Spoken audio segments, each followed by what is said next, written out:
करने वाले हैं डिराइव्ड फिजिकल क्वांटिटी।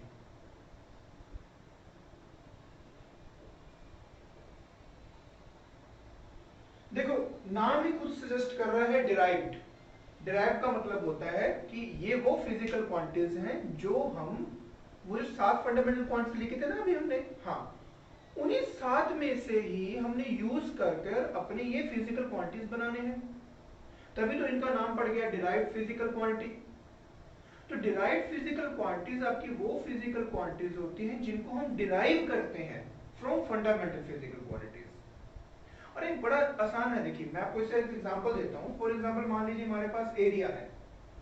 अब एरिया को तो हम ऐसे लिखते हैं जैसे लेंथ इनटू ब्रेड्थ, ऐसे लिखा जाता है ना, लेकिन लेंथ जो है वो भी मीटर होता है और जो ब्रेड्थ है वो भी एक मीटर ही होता है। मींस ये दोनों के दोनों किसी ना किसी लेंथ को रिप्रेजेंट करते हैं। और मैंने क्या कहा था आपको कि जहां जहां हम लेंथ यूज करेंगे वहां पे क्या यूज करेंगे, एल यूज करेंगे। गुड। और उसकी जगह पे भी क्या आएगा, एल ही लिखा आएगा। तो अब आपने क्या करना है, इनको मल्टीप्लाई करना है। और मल्टीप्लाई का ध्यान रखना कि अगर बेस अगर आपका सेम हो तो पावर्स ऐड हो जाती हैं। इसकी पावर 1 है, इसकी पावर भी 1 है, तो दोनों 1 + 1 क्या हो जाएगा आपका, एल की पावर 2 हो जाएगा। तो आप ये देख सकते हो कि जो एरिया है, इस एरिया को मैंने किस टर्म्स में लिख दिया, फंडामेंटल फिजिकल क्वांटिटीज के।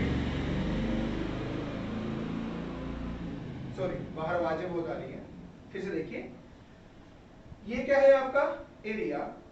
अब मैंने इस एरिया को किसके टर्म में लिख दिया, फंडामेंटल फिजिकल क्वांटिटी के टर्म में लिख दिया। और ये कोई एक नहीं है, आप चाहो तो कितने ही ज्यादा मतलब अपने डिराइव्ड फिजिकल क्वांटिटीज आप लिख सकते हो। एक बहुत ही अप्रोप्रिएट और सिंपल सा एग्जांपल बताता हूं। डेंसिटी, जैसे आप सभी जानते हो ये मास अपॉन वॉल्यूम होता है। अभी मैं आपको बता के हटा था कि फंडामेंटल क्वांटिटीज के अंदर मास जहां जहां यूज होता है वहां पर हम m रिप्रेजेंट करेंगे। तो लीजिए यहां पे मैंने अपना m रिप्रेजेंट कर दिया। अब है वॉल्यूम।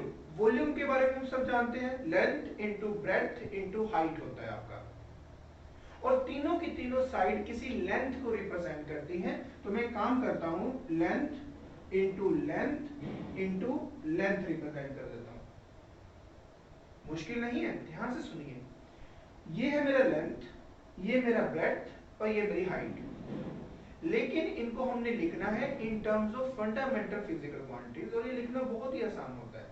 बस आपने एक बात का ध्यान रखना है कि अगर कोई भी टर्म किसी लेंथ को रिप्रेजेंट करती है तो हम वहां पे एल रिप्रेजेंट करेंगे। और जहां जहां पर कोई भी मतलब टर्म अगर आपकी किसी मास को रिप्रेजेंट करती है तो वहां पे एम रिप्रेजेंट करेंगे, और कुछ नहीं। अब देखिए हम इसको ज्वाइन करेंगे तो ये बनेगा m और नीचे बन जाएगा आपका l का क्यूब। अब एक काम करिए, इसको हम ऊपर लेके ले जाते हैं तो ये बन जाएगा m। अब जब कोई भी टर्म नीचे से ऊपर आती है तो उसमें माइनस का साइन लग जाता है। अब हम इसको कंबाइन करके लिख देंगे और ये बन जाएगा m l की पावर -3।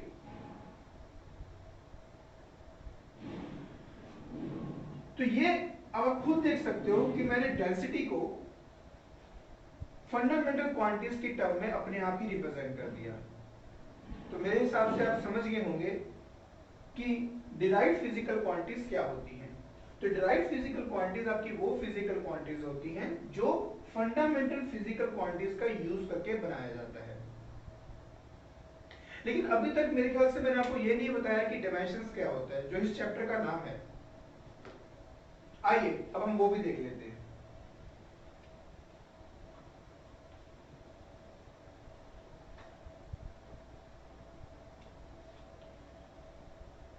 एग्जाम्पल वही है जो भी हमने करके हटे हैं, जैसे डेंसिटी।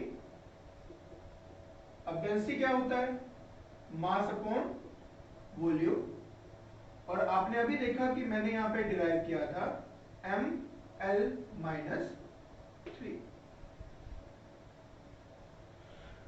जो इस चैप्टर का नाम है डायमेंशंस, उसका मतलब ये है कि हम फंडामेंटल क्वांटिटीज कितनी बार यूज करते हैं उस डिराइव्ड फिजिकल क्वांटिटी के अंदर।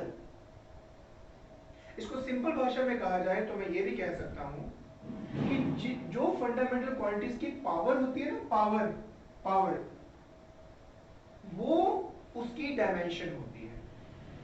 जैसे फॉर एग्जांपल अगर आपके सामने मैंने यहां पे लिखा है density is equal to ml की पावर -3, तो मैं ये कह सकता हूं कि in case of density dimension of mass is 1 and dimension of length is -3। देखिए ये जो 3 है ये तो ये रिप्रेजेंट कर रहा है कि मैंने लेंथ को 3 बार यूज किया है उस डेंसिटी के फॉर्मूले को डिराइव करने के लिए। लेकिन ये जो नेगेटिव साइन है वो इस बात को रिप्रेजेंट करता है कि मैंने वो यूज किया है इन द डिनोमिनेटर। तो जो डायमेंशन है मास की वो क्या हो जाएगी 1 और लेंथ की क्या हो जाएगी -3 हो जाएगी। चलिए हम एक और एग्जांपल देखते हैं। अगर मैं आपके सामने एक्सेलरेशन लिखता हूं, एक्सेलरेशन में आप सभी शायद जानते होंगे, ये होती है velocity divided by time. Velocity further होती है डिस्प्लेसमेंट डिवाइड बाय टाइम।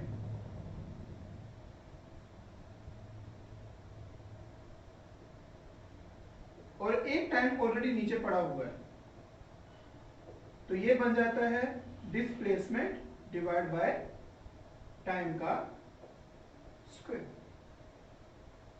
अब हम इसको डायमेंशंस की भाषा में लिखेंगे।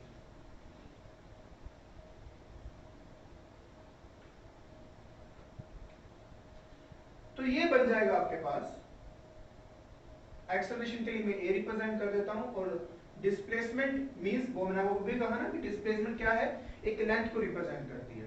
आप यहाँ पे मीटर ही लिखते हो ना, तो मीटर किसका यूनिट होता है, लेंथ का यूनिट होता है। तो यहां पर आप क्या लिखेंगे, एल यूज करेंगे। और नीचे आप देख सकते हो टाइम का स्क्वायर, तो मैंने यहाँ पे क्या लिखना है, टी का स्क्वायर। अब अगर मैं इसको ऊपर लेके जाऊंगा तो ये क्या बन जाएगा, एल टी की पावर -2। अब आप ऐसे करिए उन दोनों को कंबाइन कर दीजिए और ये बन जाएगा एल टी की पावर -2। अब आप देख सकते हैं कि एक्सेलरेशन को फाइंड करने के लिए मैंने लेंथ सिर्फ एक बार यूज किया है, टाइम को मैंने 2 बार यूज किया है, और ये जो माइनस है वो बस ये बताएगी कि वो जो टाइम है आपके डिनोमिनेटर में पड़ा हुआ है। सो आप लिख सकते हैं dimension of mass is 1 and dimension of time is -2। तो मेरे ख्याल से आप समझ गए होंगे कि डायमेंशंस होता क्या है।